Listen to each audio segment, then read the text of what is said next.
Hi everyone, I am Susie again, and today I have my good friend David with me, and we are going to share David's real experiences in China during this whole 2 months lockdown in Shanghai.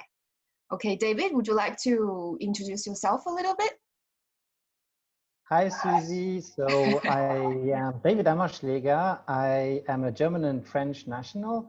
I have been living in Shanghai for about 4 years now, and I'm a psychologist. I am the head of psychology in Qinghu Clinic, which is a clinic right in downtown Shanghai. And I work as a psychological counselor, a lecturer. I do workshops and seminars about psychology. And I'm very happy to be here with you, Susie. Thank you, David. And you also had a corporate background, right? Yes, absolutely. I have, almost 15 years of corporate experience in business consulting, and I was chief financial officer for L'Oreal Research and Development and Hair Care and Styling. So I have a little bit of experience, but my focus these days is really psychology. But I work still with companies in what is called EAP, that's Employee Assistance Programs. Whenever we have employees that do not fare very well, that experience some burnout situations, anxiety, stress at work, conflict, whatever. So I'm working with companies to reduce that kind of thing. Interesting. I'm sure your work is very highly demanded these days because of the situation. Oh, yes, absolutely, for many different reasons. Okay, so let's dive in. I would like you, if you don't mind, make it personal, okay? So what are your experience during this whole 2 months lockdown in China, in Shanghai? Well, China is too big. Where do I start? It has been extremely eventful month. Something that was very interesting, I would say at the beginning in January, it was the mounting of the situation. Initially, it started very small. We had some reports of some cases. At the beginning of January, it was just like something is happening in Wuhan and nobody really cares. You're so submerged by a lot of news. And then slowly, this something became more and more. And then we had suddenly the first cases in Shanghai, in Beijing, in other large cities, and so on. And it felt like a little bit in some horror movies, or in some suspense movies where you have a situation increasing until it reaches its climax. And I think this situation is also why so many people had certain stress, anxiety, and even paranoia reactions. I would even say sometimes it was close to hysteria when I look at what happened, because it really felt like something was happening and we were not able to measure what this was actually. So a lot of people, I think, back in January, February, felt the reaction in China was a little bit extreme, having a lockdown and so on. But the thing is, and this is not the case with what is happening right now in Europe. Back then in China, we had no idea what was this virus, what was happening. Many people still remembered SARS and MERS, which was much more deadly than the current coronavirus. So people were really very, very anxious about, was that going to be something that would be a very serious scenario where many people would get infected and maybe 10% or even more would actually die of it. So there was really this uncertainty at the beginning that was extremely anxiety triggering. And then people have been very, I would say, disciplined, but I think it's not so much the discipline that actually everybody's personal scare and fear that is also to recognize here. People just didn't want to go out. And I had many of my friends in Europe telling me, oh, you are experiencing a lockdown and so on. Actually, it's not really what was happening. In cities like Beijing and Shanghai, actually, in most of the regions outside of Hubei, where we had really the epicenter of the phenomenon. Wuhan, you mean? Yeah, the whole region actually, Wuhan and the whole region, the whole province. Yeah. The whole province actually was under much stricter regulations than the rest of the country. So in Shanghai, for example, most people could go out, and you had absolutely surrealistic sites. I remember beginning of February where we went out and all the lights were open, you know. Sometimes Shanghai looks a bit like Las Vegas, and so everything was open. All the bars, the nightclubs, the malls, everything was open. That was early February. Early February, yeah. Just after Chinese New Year, everything was open, but there was nobody in there. It was a complete ghost town. It really looked scary and spooky because everything was, you know, you had the malls, the music was running, you had the bars, the music was running, but actually nobody was in there to you know, there was no voices, no people, no laughter. Everything was dead basically, even though the lights were on. Interesting. And then the lockdown officially started from when then? We never actually had a lockdown in Shanghai. This is the interesting thing. I mean, everybody's talking. I heard people were not allowed to go out. No, that's not right. That's not true. We were never forbidden to go out. I even heard like they use drones to control people. Like if you go out for nothing, there could be a drone fly to you. Only in Wuhan and the region around Wuhan. In other parts of the country, and sometimes actually you had also certain rules that belonged to certain districts and certain compounds. So sometimes certain compounds had an additional set of rules. The thing is, actually it was chaos a little bit, and the official regulations were kind of vague. And so every district, every county, every regional organization kind of put their own rules into that. But I mean, I can really witness that as a citizen of Shanghai. We were never forbidden to go out, and I was never confined at home. The only thing is that nothing was happening outside. So the offices were closed, the schools were closed.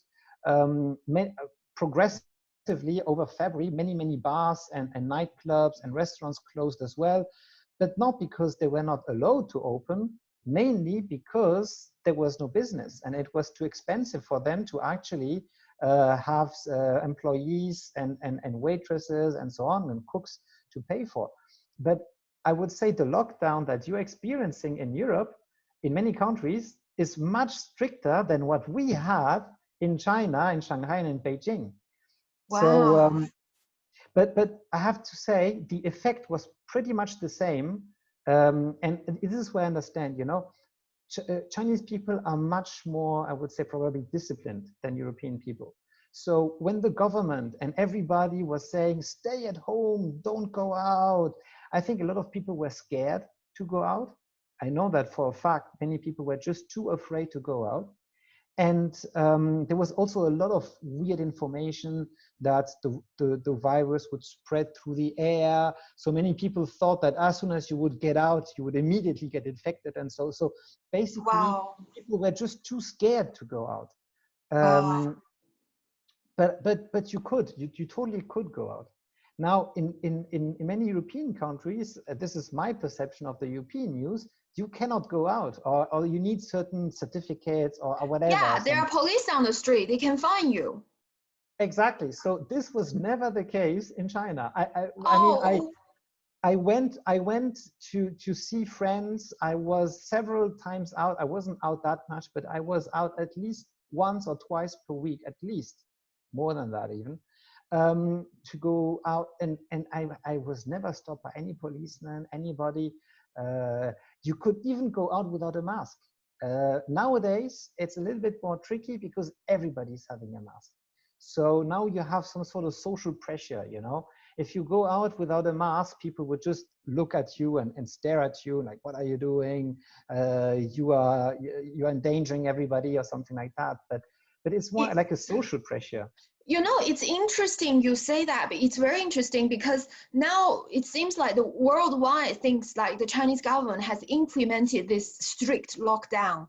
And the reason that it spreads so rapidly in Italy, in Spain, is because people are not in lockdown. They are not strict enough in this quarantine time. And I don't know, like if the Chinese government hasn't really implemented that, it's because people are just naturally doing that. Yeah, but again, the situation, I would say, from an information point of view, is different. Back then, 2 months ago, it looks like it was a long time ago, but actually we have learned so much about this virus in such a short time. Yeah, okay. That now I would say in European countries, you know much more when facing this virus than we did in China. You really have to try to imagine. Nobody was knowing what this virus was. And I think back then in February in Europe, probably you guys thought, oh, this is far, you know, whatever is happening in China, I don't care, and so on. Poor Chinese, but now you're facing the situation, but at least you have much more information. So probably I would say in Europe, people are maybe a little bit less scared. And this is maybe why the governments are so harsh, because they expect people not to comply. Whereas in China, I would say it's not because also people are afraid of the government. Actually, sometimes people here in China can be quite defiant towards the government. But the thing is, people were just by themselves so scared. Yeah. Once fear is Everybody stayed at home. created, and that's it. Fear, absolutely. It was not the police, it was not the military, not any regulation. It was mainly fear and mass hysteria and mass paranoia that maintained people at home. Yeah, yeah, yeah. Well, and what are some of the most effective actions that you think the government has taken in China during this period? I think the most effective reaction was, of course, to focus on Wuhan, because that was really where the situation was strongest. They reacted in a very Chinese way, I would say, to promote the healthcare professionals who went to Wuhan as national heroes and so on. So it really created a very strong national and patriotic feeling of, we will fight this together, we will be as one. And I think a lot of people were very much empowered by this. And I would say probably it fed also into these thousands of medical volunteers. Many of these people were volunteers, right? To really go there and do a fantastic job. I mean, if you look at the sacrifice and the energy and the effort that these people made while going there, it's absolutely impressive. So that was one thing. And the second thing, wait a moment, David, wait a moment. I'm curious. Do you think they are really volunteering, or there is a kind of pressure? I think for some people there must have been some pressure. For example, the medical staff in the military, I don't think they really had a choice. But if you look at the clinics and hospitals, I know that, for example, in the hospital where I'm working, they asked all the doctors if they wanted to volunteer. And there was a list of volunteers. Now, there's also a little bit of social pressure, because I know that whenever you're part of the hospital and your name was not on the list of potential volunteers, people would look at you and say, you're really a coward, or why are you not putting your list on this, your name on this list, you know? So I think a lot of medical staff put their name on the list because they felt that they would be harshly judged socially. It's very important in China to maintain face and to show that you're honorable and respectable person. Absolutely. And so on. So I think there was some social pressure here, but I would say nobody of these people, at least again, maybe not the medical stuff, but nobody was ordered to actually go there. Because people also, again, we did not know what we were facing. So maybe, and there were some very strong images, people were crying when they had to go there because they were actually very much afraid. People were thinking that it was like a battlefield. And I would say a lot of people in China treated this as a war, you know, like there is a war zone and you don't know if you're going to survive this fight and so on. It was very much compared to that kind of situation. Now, something else that I think was extremely positive is that from the day that actually the government realized the seriousness of this virus, they started to collect data. And the data collection and the information that the Chinese medical teams were able to collect is absolutely huge. In such a short time, of course, there has been maybe some problems here and there and so on, which is always the case because you're starting to organize yourself. But if you look at the overall results of the medical data that they were able to collect, it's absolutely impressive. And if we are able now to actually really start to have some drafts of vaccine and understanding of what we can do, what we cannot do, it's because of this huge medical research effort that has been deployed. How did they do that? And what kind of data, what kind of medical data? So I was not on site, so I cannot say, but the thing is, what I heard from colleagues and so on is that every single death was researched and tagged in a database. They immediately started testing, I would say, what this virus was, how it was contaminated. They tried to immediately analyze it. I mean, coronavirus is of course not a virus that is completely unknown because it's a family of viruses already.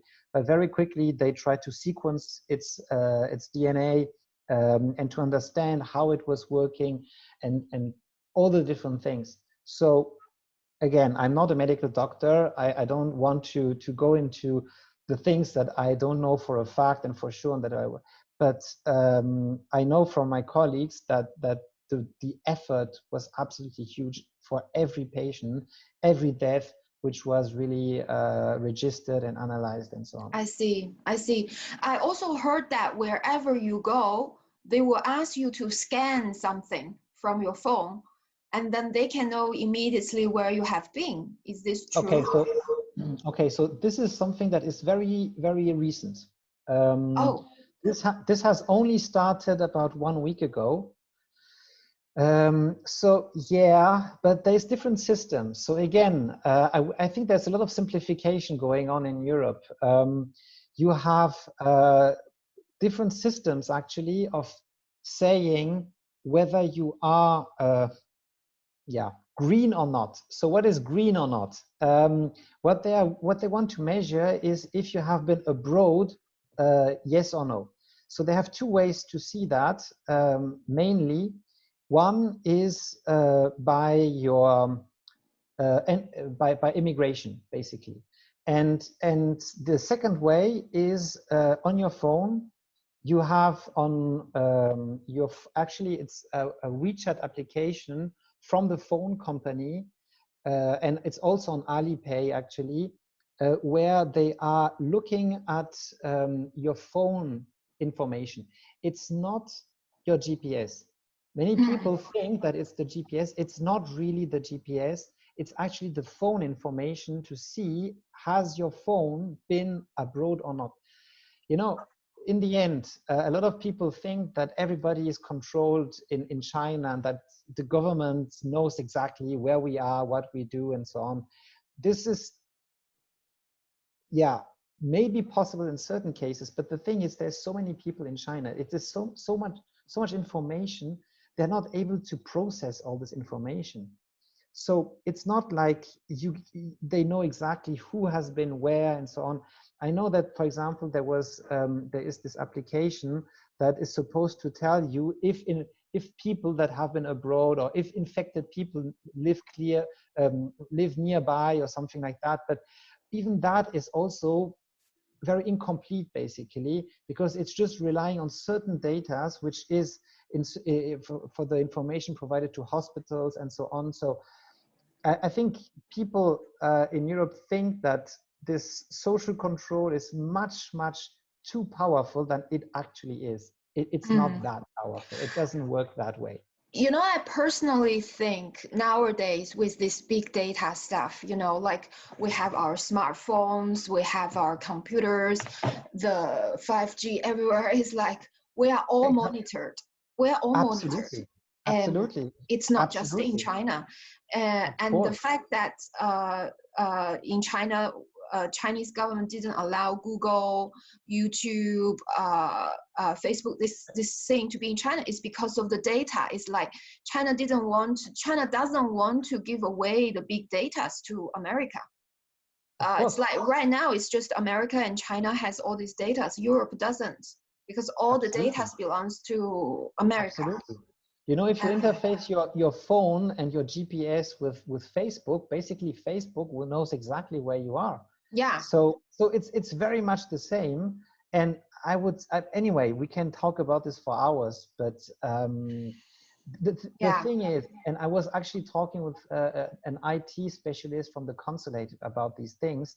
Right now, there is not even enough computer power to actually process all this data and to work on an individual level. If they really want to know where you are, what you're doing, they can do that. And this is what they do for criminals or for terrorists or something like that.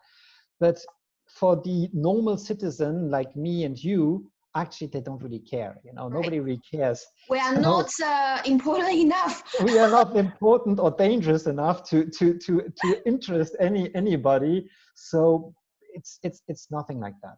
So coming back to your question now, yes, you have on your phone certain apps but basically, if you look at the message says this phone has not been abroad in more than past 14 days. It doesn't say anything else. Gotcha. Okay, my next question might make you feel uncomfortable a little bit, so feel free, okay?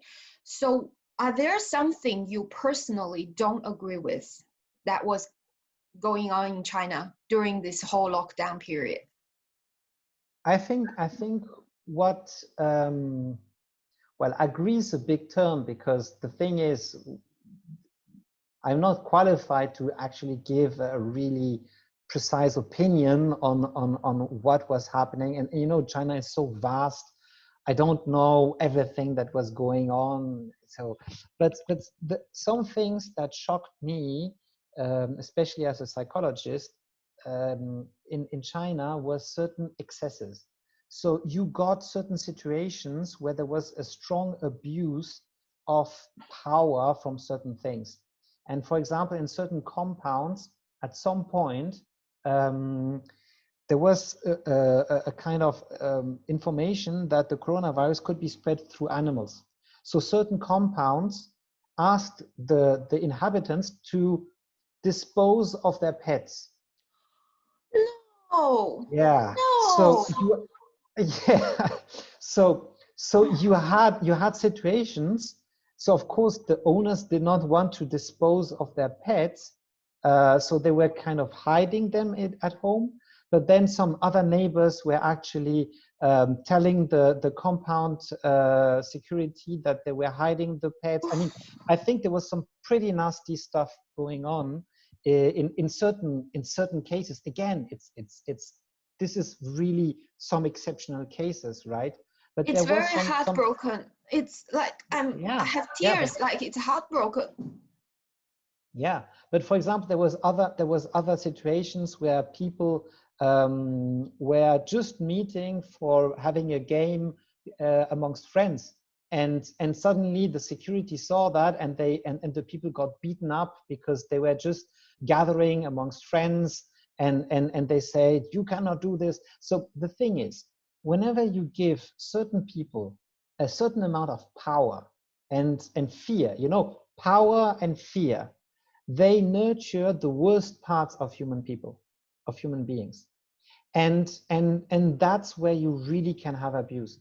There was situation, people who were not wearing any mask, for example, got beaten up by other people.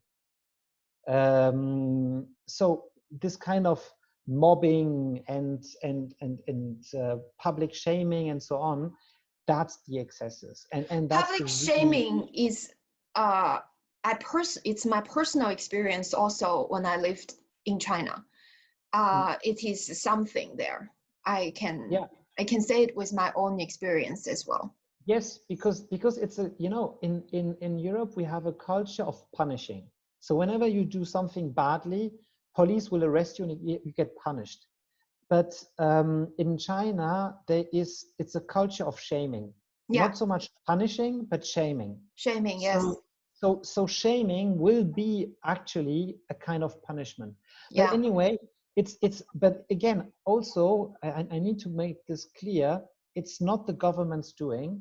This is actually private people or private organizations. Again, for example, what I said about the animals, it's the compounds, you know, you have to understand, in China, people live very often in some residencies and compounds. And these residencies, these communities have a very strong power to regulate the way things are working. And so this compound management, this community management, can have a big power to enforce certain rules. You should do this, you should do that, and so on. And that's where you can have abuse. Yeah. Well, because of this, I think it's so important, David, that we talk about how can we face our fear. Because I know this is created by fear. I'm not judging the fear, but let's dive into fear. Yeah. The thing is, I think, well, fear was probably more important in China than it is now in Europe. Again, because now we know more about the virus, and initially we did not know enough about the virus. For example, the example that I gave about the animals, I don't think that would happen now in Europe, because now we know that the virus is not spread by animals. But that was actually a real question 2 months ago, when there was not so much information known about the virus. So I think this fear and this extreme behaviors, they can happen everywhere. You know, if you look at World War II, the Nazis or whatever, there's psychological research on that. If you have fear and power in a certain cocktail, that can actually trigger people in a very dangerous way. So how do we combat, how do we fight fear? I would say 2 different ways. One way, which is that the way that most people try to deal with this, is rational, on a cognitive level, trying to rationalize, to make sense of the situation and say, okay, no, it's not that bad. I still have my life. There's still a tomorrow. I'm not going to die. This is just temporary, and so on, and whatever. I mean, you're rationalizing. And the second way is to address the emotion. It's an emotional level. And there is something that we need to also acknowledge. It's okay to be afraid. Many people, when they are afraid, they are hating, or they're having a harsh feeling against the feeling itself. But sometimes we need to learn to actually just let go of our feelings, to experience our feelings in, I would say, in an objective way, not in a subjective way. And when we're able to do that, and when we're able to do that, this actually, in a weird way, makes us much more relaxed. Because if you're saying, yeah, I'm afraid, yes, I'm depressed, yes, I'm sad, yes, and that's okay, you know, this is just an information, and it already helps you to go also maybe in the next step, which is trying to understand yourself. Why are you afraid? What is this fear? Basically, deep down, what are you really afraid? Yeah. And this brings us, I would say, even to an existential level. Are you afraid of dying? If yes, why are you so afraid of dying? Because in the end, the probability is not that little, you know? Yeah. Sometimes we're doing very dangerous sports or very dangerous activities and we're not afraid of dying. Suddenly there's this virus and everybody's afraid of dying. So why is this virus triggering you so much in your fear of death? And then the other thing is many people suddenly start to worry about the world. Like, oh my God, where's the world going? You know, the society is getting crazy. People are getting crazy and so on. So ask yourself, why is that so fearsome for society as such? And what does it mean? Is it because it challenges, it maybe puts into question the society as you understand it, as you define it, or as you wish it was, or something like that?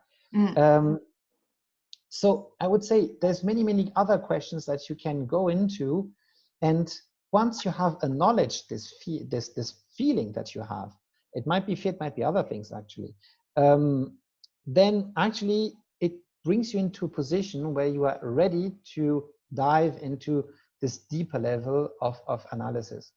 Sure. I personally really encourage and promote this second approach that David is talking about, because it is definitely triggering something inside us way deeper than we think. It's actually an opportunity for us to get to know ourselves better. Yeah, I would say both approaches have something interesting. The first one is not, I would say, the one that will solve maybe your issue in a deep level, but it's the one that helps you getting, I would say, organized. The rational level is not probably the best way to completely overcome this, but it is the way that actually helps you to get organized, to say, okay, so what is this virus? How do I understand it? And so how can I deal with this in a very practical level? Because what I was saying about the analysis, the emotions, it's fine, but it's not very practical as well. So people very often want also a practical way to face these things. And rationalization is also helping you to actually get organized in a practical level. So you would suggest both, like, combined ways? I think so. You know, if you're working in two ways, then you really like filling the void in every part. Okay, I know we are getting longer than we expected, but I have one last question. Here in Europe, I'm based in Barcelona, by the way. There are a lot of uncertainty and fear about losing jobs, and probably those small businesses, they are closed forever just because they can't afford the rent. And people here, in general, they don't have savings. It's not like Chinese people, they have saving habits, but here, no.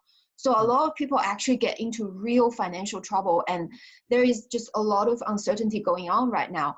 So I just would like, David, can you share with us, how is the economic situation in Shanghai? I know that's the city you are in, and how it is now. Are shops really opening, especially those small businesses? So yes, I would say it has affected businesses in a very strong way. Many people have seen their salary cut in two, lost their bonuses, lost salary increases. Companies keep from laying off yet, but I don't know actually how the situation is going to evolve. Many people were expecting that the consumption was massively increase after this coronavirus. That is partially true, but it's not that true, because a lot of people, again, you know, when there's uncertainty and anxiety, people do not necessarily want to spend that much money immediately. So on one side, people have been frustrated for a month not spending, and so some people want to do something to buy, but I would say they're just buying the things that they actually just need, basically. But all these extra expenses, they're not happening that much, because people are still a little bit on their guard and trying to figure out what is going to happen. But yeah, on the small businesses, it had a huge impact. But even on the larger businesses, it had a huge impact. I don't have a magical ball where I can predict the future, but I think, yes, it has an impact on the economy. Now, what we have to think about is that in the larger scheme, in the larger, I would say, logic of things, this is a temporary situation. There is no reason why the economy should suddenly become bad, or why we should change anything. See what I mean? Yeah, In the okay. end, this is just an external factor that has affected our lives and our societies. I think the best thing that we can do and that we can take from this is maybe a way to rethink our lives and try to learn something from this happening and from the way that it affected us. But on a societal level, on the economic level, it's not questioning level of technology, the logistics. Some people actually realize that globalization is very much putting countries in dependency over supply chains or something like that. So some people start to a little bit question these things. But in the end, I don't think that on a organizational level in the economy, it should have that much effect. Probably it will, because there is some political implications and it might affect public opinions and people in a certain way that in the end there will be an effect. But if you really take a step back and you really think, okay, what should be, what is really the thing happening to the world right now? It's only a virus. I just really curious, like also wanting to know that are those smaller businesses reopening? In China, yes. Right now, I'm actually surprised. I thought the restaurants would take a much stronger hit, and in the end, I'm surprised that many of these restaurants are still kind of open. So I don't know. If you have been in Shanghai, you know that anyway, restaurants open and close every 6 months or so. So there's always a big rotation in these small businesses. But I'm surprised that it seems like more small businesses than I thought actually survived, at least so far. I don't know for the future. Interesting. But for now, yeah. And do they have customers? Yes. Now you really feel on weekends people want to go out. It's not just about customers, because I don't have the data to actually say if consumption levels have risen that much. I would say some people are a little bit disappointed because they expected a huge increase of consumption, some sort of a catch back, which is not exactly what happened. But still, we have more consumption than of course in the past few months.